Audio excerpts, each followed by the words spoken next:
오늘 시간에는 끝까지 나를 붙드소서라는 제목으로 하나님 말씀 증거하도록 하겠습니다. 오늘이 엘리사 선지자 시리즈 10번째 설교이자 마지막 시간입니다. 제가 2016년도에 2년 전에 엘리야 선지자 시리즈 설교를 했던 적이 있었습니다. 그때 혹시 주제가 뭐였는지 기억나시나요? 우리는 약하지만 하나님 강하시니였었습니다. 그래서 제가 이번에 엘리사 선지자 설교 시리즈를 했는데 10번을 하는 동안에 특별한 주제는 없었지만 설교 제목을 제가 다 끝부분을 뭐라고 잡았어요. 어떻게 잡았을까요? 제가 설교 제목이 끝이 다 똑같이 끝나요. 뭐뭐하 소서를 끝나요. 뭐뭐하 소서. 이게 다 의도가 있는 거예요. 우리 교회 2018년도 표어가 뭡니까? 하나님의 역사를 기도하며 바라보라. 엘리사 선지자 시리즈 설교 제목 자체가 우리의 간절한 기도 제목이에요. 내가 뭘 위해서 기도해야 되는지를 말씀을 해주고 있습니다.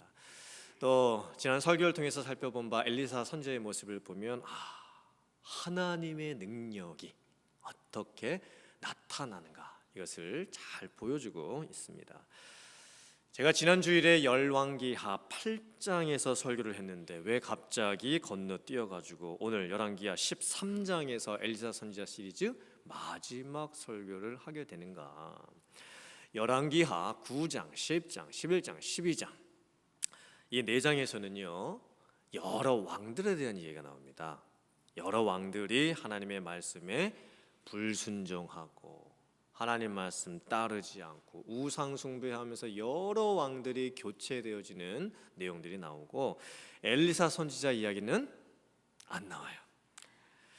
열왕기하 9장, 10장, 11장, 12장 이 4장이에요. 시간적으로 보면요 한 45년 되는 시간이에요.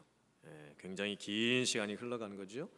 그리고 오늘 열왕기하 13장에서 엘리사 선지자가 다시 등장을 하는데 이제 엘리사 선지자의 나이가 약 80 정도 되는 이제 노인이 되는 겁니다.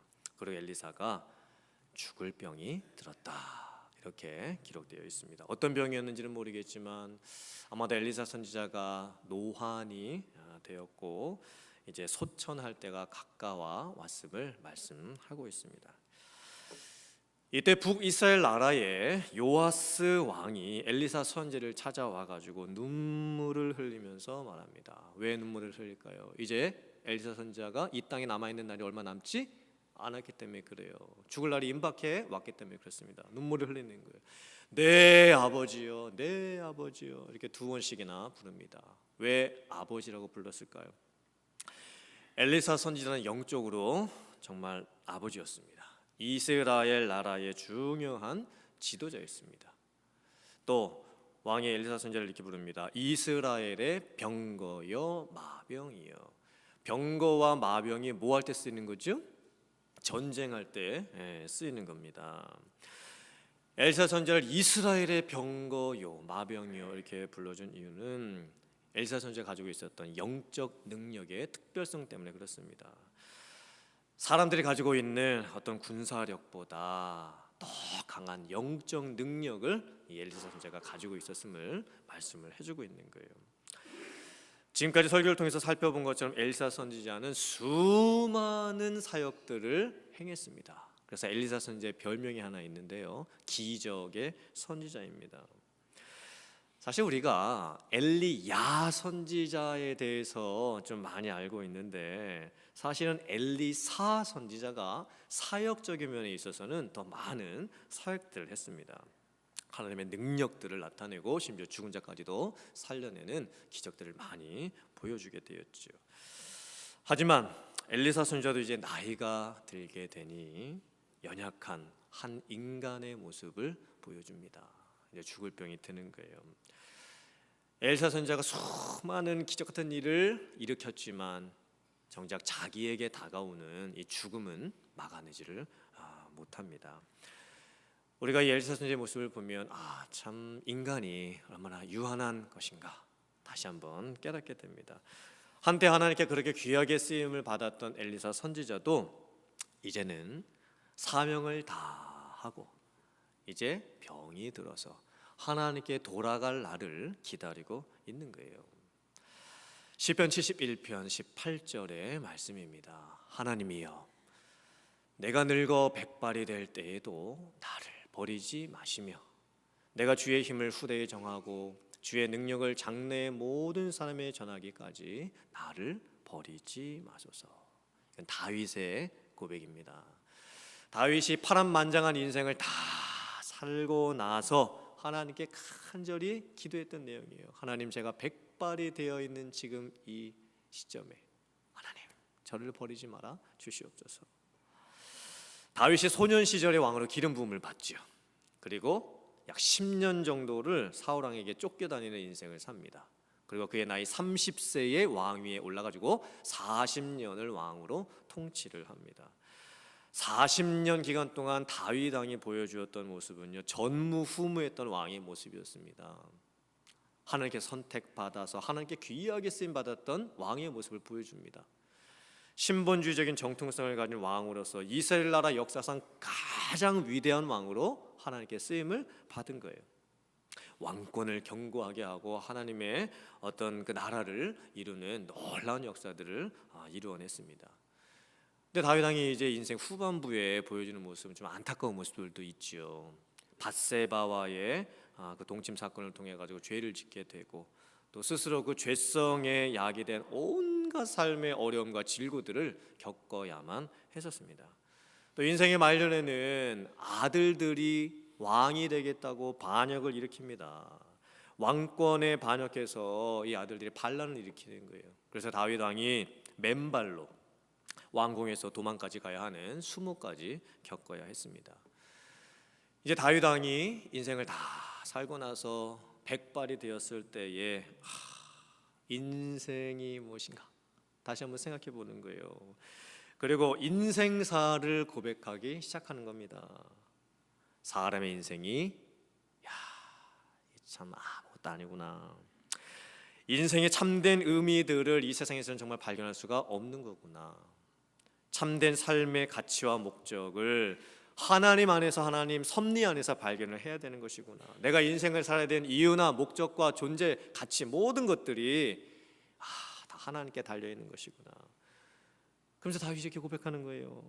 하나님, 제가 이 땅에 사는 동안 단 하루라도 더 하나님의 은혜 안에서 살고 싶습니다. 내 생명이 다하기까지 하나님께 쓰임받는 삶을 살고 싶습니다. 내가 비록 내 머리가 백발이 되어 늙어서 이렇게 다 휘어져 있지만 하나님, 나를 버리지 말아 주시옵소서. 설령 하나님께서 다윗을 버리시겠습니까? 나를 버리지 말아달라는 의미는 뭐냐면 단 하루라도 내 생명이 있는 유지된 그 단 하루라도 저는 정말 헛된 삶 살고 싶지 않습니다. 하나님께서 나를 부르신 그날까지 제가 정말 하나님께 쓰임받는 삶, 그런 삶 살고 싶습니다. 이렇게 고백하는 거예요. 여러분, 이게 얼마나 이 마음에 울림이 있는 고백입니까? 마지막 최후의 그 순간까지 하나님께 온전히 붙들려서 쓰임받기를 원하는 그런 모습을 보여주고 있는 거예요. 이사야서 46장 3절 4절의 말씀입니다. 야곱의 집이여, 이스라엘 집에 남은 모든 자여 내게 들을지어다. 배에서 태어남으로부터 내게 안겼고 태에서 남으로부터 내게 업힌 너희여, 너희가 노년에 이르기까지 내가 그리하겠고 백발이 되기까지 내가 너희를 어떻게 할 것이다? 품을 것이다.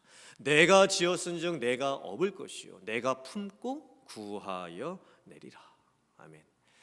이 말씀은 구원의 여정을 인생의 출생에 비유해서 말씀을 하고 있는 거예요. 마치 어머니가 아기를 낳아가지고 어머니가 아기를 안지요. 조금 크면은 등에 업지요. 그리고 그 아이가 자라가기까지 평생의 삶을 어머니가 뒷바라지를 합니다. 똑같이 하나님께서 우리에게 그렇게 하신다라는 거예요. 갓난아이가 태어났을 때 어머니가 그 갓난아이를 품죠. 그리고 그 품 안에서 새로 태어난 그 아이에게 젖을 먹여요. 근데 하나님께서 우리를 어떻게 하신다? 안으신다라는 거예요. 신학적으로 구원의 서정을 통해서 말씀드리자면 영적으로 새로 태어난 우리들을 안으시는 거예요. 본 어게인입니다. 거듭남, 다시 태어나는 것입니다. 또 아이가 조금 크게 되면 이제 아이가 되었을 때에 어머니가 등에다가 이제 업고 키우죠. 엄마의 등에 이렇게 엎여 있는 그 아이의 조금 자란 그 아이의 모습을 한번 생각해 보시길 바랍니다. 특별히 한국에서는 옛날 어머니들은 아이를 등에 업어 키울 때 뭐에다가 이렇게 해가지고 업어 키웠습니다. 그게 뭘까요? 예? 포대기, 포대기. 요즘 젊은 엄마들은 포대기를 사용하지는 않습니다. 왜냐면은 조금 포대기가 좀 촌스러워 보이기 때문에 포대기 사용을 더 이상 안 해요. 근데 옛날 우리 어머니들께서는요, 다 우리들을 키울 때 포대기에다가 이렇게 업어가지고 키웠어요. 놀라운 것은요, 2012년도에 EBS 교육방송에 어떤 프로그램이 나왔냐면, 더 이상 한국의 젊은 엄마들은 사용하지 않는 이 포대기가 뉴욕에 있는, 뉴욕의 고지식층 또 약간 중상층 되는 그 젊은 엄마들이 이 포대기로 아기를 키우는 열풍이 불었던 사건에 대해서 소개했던 것이 있었습니다. 이게 뭐냐면 밀착 관계예요. 밀착 관계.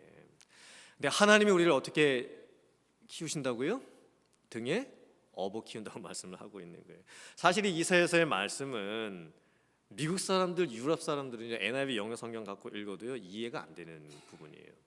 왜 그럴까요? 유럽 사람들이나 이 미국 사람들은 아기를 등에다가 업어 키우지를 않기 때문에 그렇습니다. 하나님께서 우리를 업으셨다, 그렇게 기르신다라고 하는 표현은요, 히브리적인 영적인 표현인 거예요.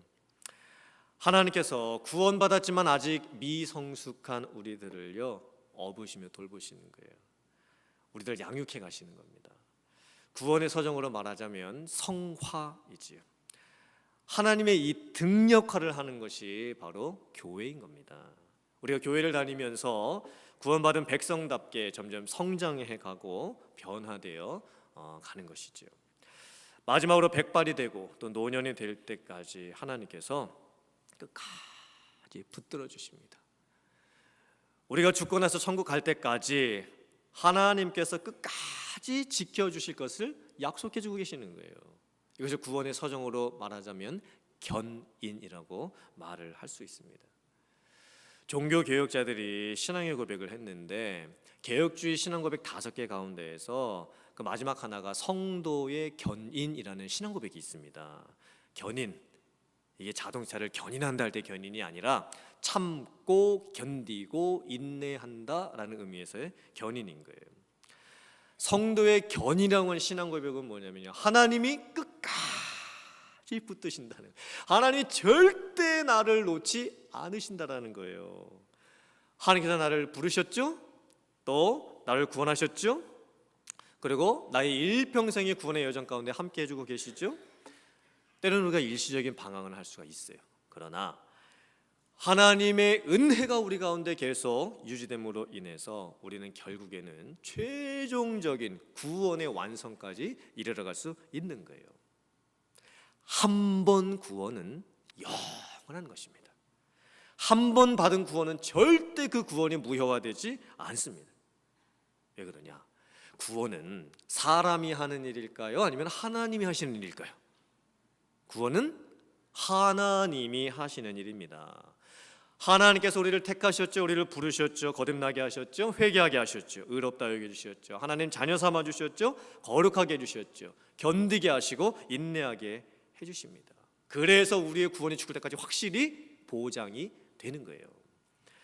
근데 우리는 연약하지요. 그래서 우리는요, 때때로 넘어지기도 해요. 실패하기도 하고 시험에 들기도 하고 또 너무나 큰 고난이 찾아왔을 때 하나님을 원망하기도 하고 심지어는 교회를 잠시 잠깐 떠나 있을 수도 있어요. 그런데 하나님의 붙드시는 은혜가 있기 때문에 하나님께서 반드시 돌이켜 주십니다. 하나님께서 반드시 돌아오게 해 주십니다. 하나님이 반드시 일으켜 주십니다. 그리고 나의 믿음의 여정을 끝까지 마치시도록 하나님께서 붙들어 주십니다. 이게 하나님의 은혜인 거예요.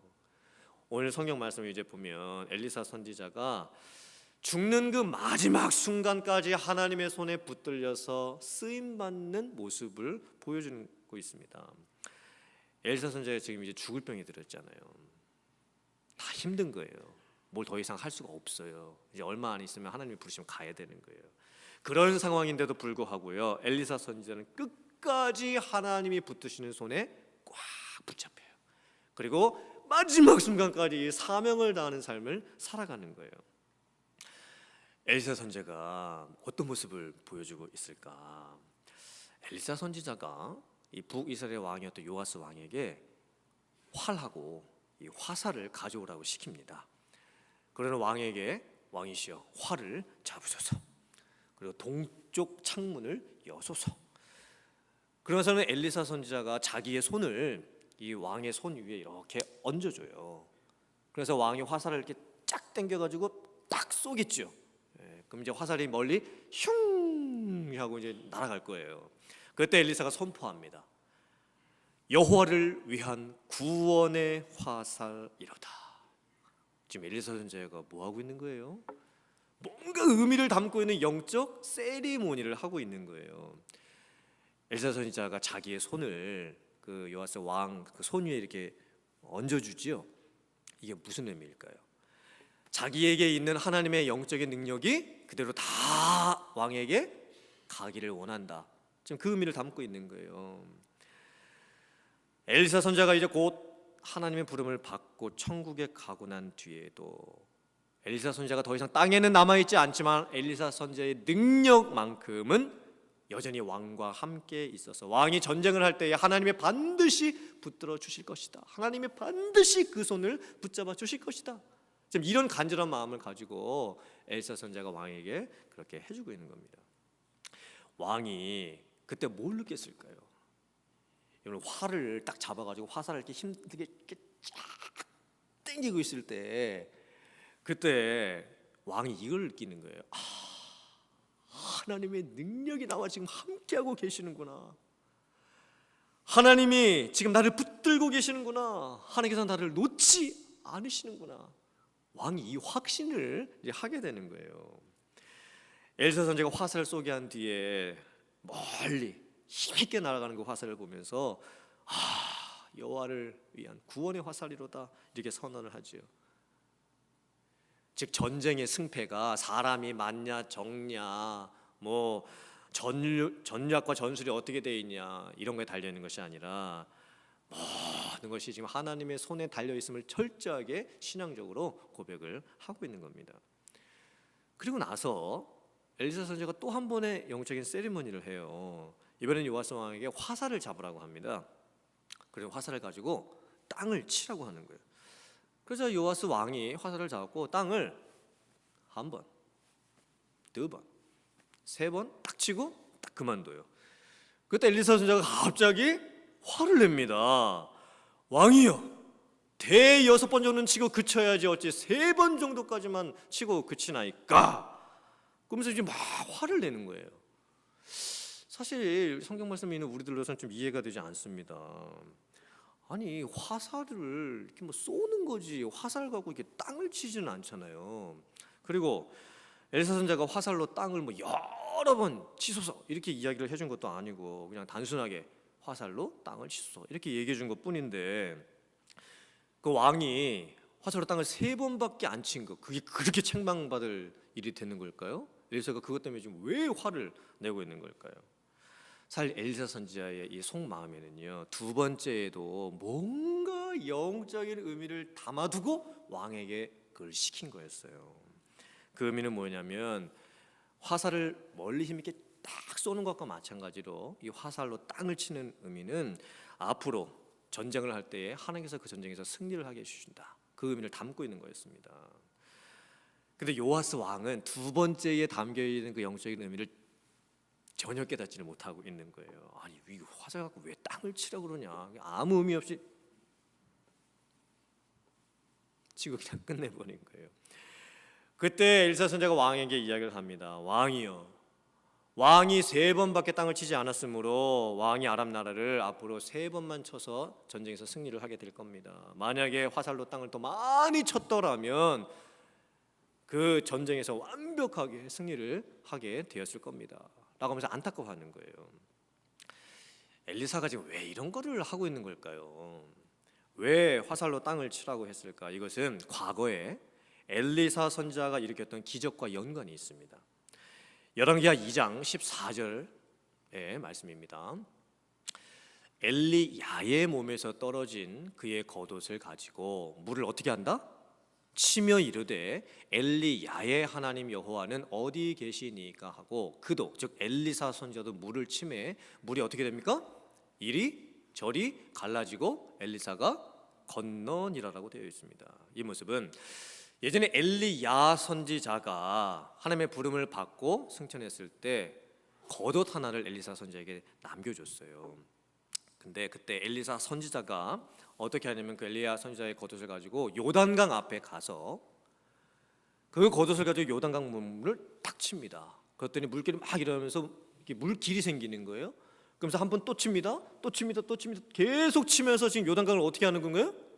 건너가는 기적이 일어났던 겁니다. 그러니까 이 친다라고 하는 의미에는요, 하나님의 능력이 임한다라고 하는 그 영적인 의미가 숨겨져 있었던 거예요. 지금 엘리사 선지자가 요아스 왕에게 화살로 땅을 치라고 했던 의미도 똑같은 거예요. 그 치다라고 하는 단어가요, 엘리사 선지자 본인이 예전에 요단 강물을 겉옷을 가지고 쳤다라고 하는 단어하고 이 요아스 왕이 화살 갖고 이 땅을 쳤다라고 하는 그 단어하고 똑같은 단어입니다. 지금 뭐냐면 지금 엘리사 선지자가 뭘 바라고 있는 거냐면, 비록 자기가 죽어 이 세상을 떠나서 더 이상 이 땅에 존재하지 않는다고 해도 하나님의 능력이 계속적으로 함께 하시고 하나님이 여전히 붙드셔서 하나님께서 앞으로 전쟁에서 승리하게 해 주실 것을 이 엘리사 선지자가 기대하고 있는 거예요. 근데 요아스 왕이 전혀 그것을 이해하지를 못해요. 영적인 그 숨은 의미를 발견하지 못하는 거예요. 그래서 책망을 받는 거예요. 제가 이 부분을 깊게 좀 묵상을 해봤습니다. 그러면서 이게 우리에게 주시는 영적인 의미가 뭘까, 은혜가 뭘까, 제가 생각을 해봤습니다. 그때 하나님께서 저에게 이런 은혜를 주시는 것 같아요. 엘리사 선지자의 이 생애를 가만히 보면요, 엘리사 선지자는요, 과거에 자기가 처음 엘리야 선지자 떠나고 나가지고 선지로서 처음 사역을 시작했을 때 어떻게 시작했는지를 기억하고 있었어요. 겉옷을 가지고 요단강물을 쳤을 때 하나님의 능력이 임해서 자기가 쓰임받게 됐던 것을 기억하고 있었습니다. 그리고 40년이 넘는 그 긴 세월이 지나는 동안 엘리사 선지자는 여전히 하나님의 능력을 바라보고 살았던 거예요. 그리고 엘리사 선지자가 처음에 하나님께서 너는 무엇을 원하느냐 물어보셨을 때 인간적인 것을 구하지 않았습니다. 엘리사 선지자는 갑절의 영감을 구합니다. 이 영적인 능력을 구했던 거예요. 성령의 갑절의 충만함을 구했던 겁니다. 그래서 엘리사 선지자가 귀하게 쓰임을 받을 수 있었던 거예요. 그리고 엘리사 선지자가 이제 평생을 살고 나서 이제 죽는 그 순간에도 엘리사 선지자의 기대감은요, 다른 데 있지 않았습니다. 내 삶이 다하는 마지막 순간까지도 하나님께서 나에게 능력 베푸시길 원하고, 비록 내가 죽어서 이 땅을 떠난다 할지라도 하나님의 능력만큼은 이 땅에 계속 누군가를 통해서 남기를 원하는 그런 엘리사 선지자의 마음이 있었던 거예요. 그러니까 엘리사 선지자의 이 속마음은 이런 거죠. 하나님이 나를 평생 동안 붙들어 주셨다. 하나님이 내 평생 동안 함께 해주셨다. 그리고 내 몸은 비록 약하고 이제 쇠잔하고 죽을 날이 다 되었으나 여전히 하나님의 능력이 나와 함께하고 계신다. 이제 나와 함께 하셨던 그 하나님의 능력이 당신에게도 부어지기를 원한다. 내 평생에 함께 하셨던 하나님의 은혜와 능력이 이제 너와 함께 하실 것이다. 이렇게 말을 해주고 싶었던 겁니다.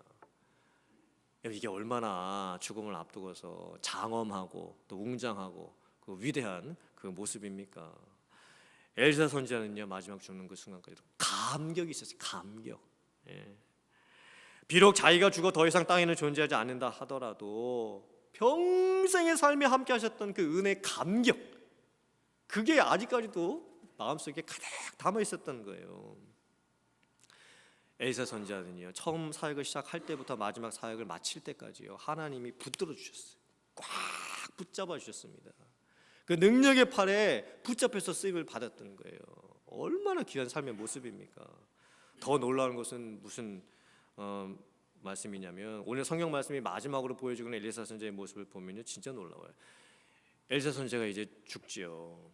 그리고 무덤에 이제 묻혔어요. 더 정확히 표현하자면 무덤에 넣어졌어요.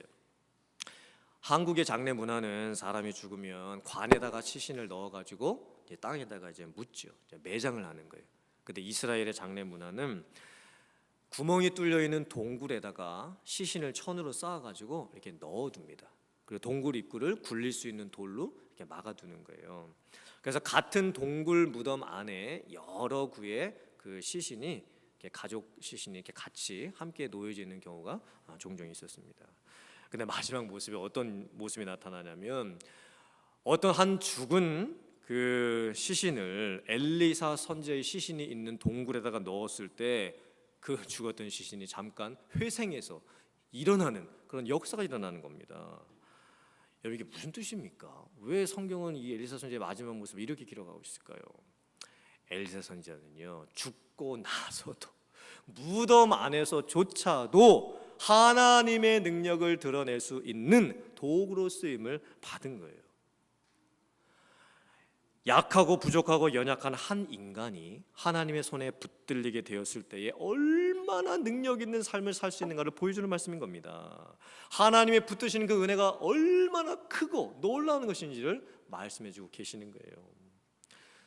우리가 이렇게 신앙의 고백을 할 수 있었으면 좋겠습니다. 고린도전서 15장 10절의 말씀입니다. 우리 화면 보시고 같이 한번 읽어볼게요. 시작. 그러나 내가 나 된 것은 하나님의 은혜로 된 것이니 내게 주신 그의 은혜가 헛되지 아니하여 내가 모든 사도보다 더 많이 수고하였으나 내가 한 것이 아니요 오직 나와 함께 하신 하나님의 은혜로라. 오직 나와 함께 하신 하나님의 은혜로라. 나의 나 된 것은 오로지 주의 은혜라. 나의 공로로 된 것이 전혀 없도다. 그 다음 여러분이 해보세요. 나의 나 된 것은 오로지 주의 은혜라. 주의 은혜라. 주의 은혜라. 사랑하는 성도님들, 우리가 우리의 인생을요, 내 힘으로 살 수 없어요. 끝까지 붙드시는 하나님의 은혜가 있기 때문에 살 수 있는 줄 믿습니다. 우리는 내 믿음조차도 내가 지켜낼 수가 없어요. 내 본성은 타락해 있고 우리는 뼛속까지 죄인이고 타락한 전적 무능력한 그런 모습일 뿐입니다. 끝까지 나를 지키시는 하나님의 견인의 은혜가 있기 때문에 우리의 구원이 최종적으로 끝까지 확실해질 줄 믿습니다. 제가 이제 엘리사 선지자 이 시리즈 설교 10번을 이제 마치면서 정말 이 엘리사 선지자가 쓰임 받았던 그런 삶이 저의 삶, 여러분들의 삶이 될 수 있기를 주님의 이름으로 축복합니다. 어쩌면 엘리사 선지자는 그냥 인간이었을 뿐이에요. 연약한 사람이었을 뿐이에요. 그런데 하나님의 은혜가 컸던 거예요. 하나님의 능력이 컸던 거예요. 하나님이 위대하셨기 때문입니다. 엘리사 선지자를 부르시고 사용하시고 죽는 그 순간 마지막까지도 끝까지 이렇게 붙잡아 주시는 그 하나님의 그 은혜 능력, 그것이 여러분들의 것이 되실 수 있기를 주님의 이름으로 축복합니다.